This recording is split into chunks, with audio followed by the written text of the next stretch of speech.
نمازک شام شده است ما در بدره، مردم سر بالینند ما پشتی دره.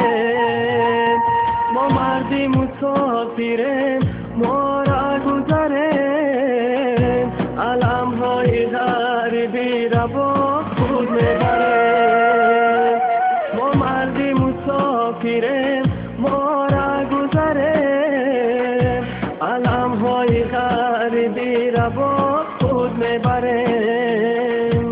راحت های مست و رتای کت بچمه، اومدنی خونه هر مبستر بچمه.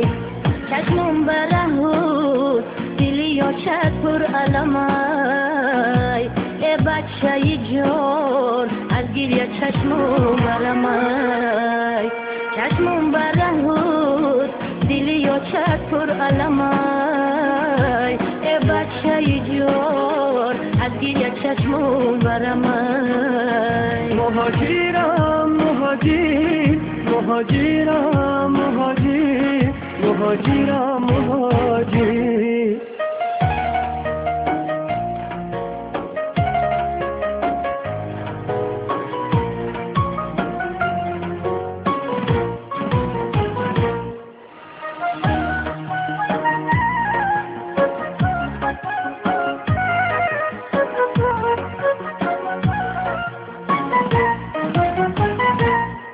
من یاد کنم نانی تنور آچمه، هم قامت و ابروی بنور آچمه.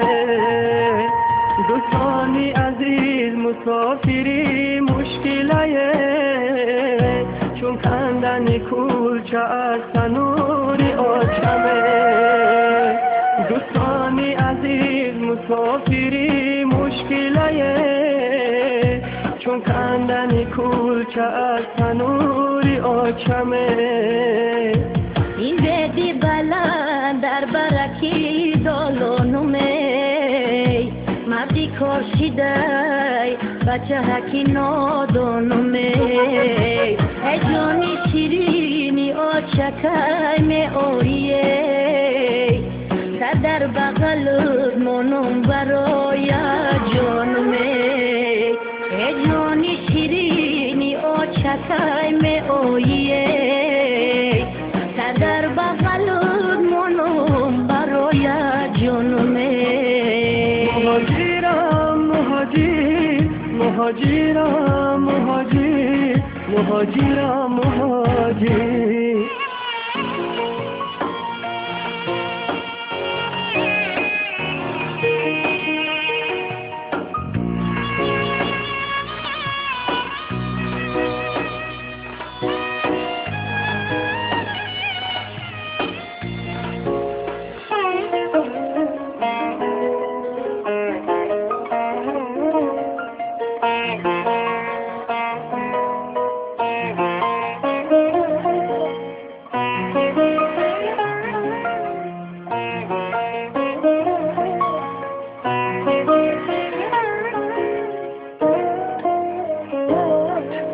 خاکی وطنم مشک و عنبر دارده، هر قطره آب شیرین تر از خند دارده.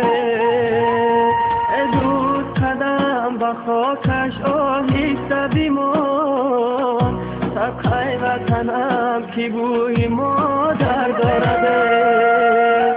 ای دوست قدم به خاکش آهسته بیمان، سبخه وطنم کی بوی مادر دارده. شیریکه کی باریکه کی مادر منده، دردی دلی من برای یک فرزنده. تاجیک بچه های جدا از خانه بودند، ما چایی بچه های دل درمانده می. تاجیک بچه های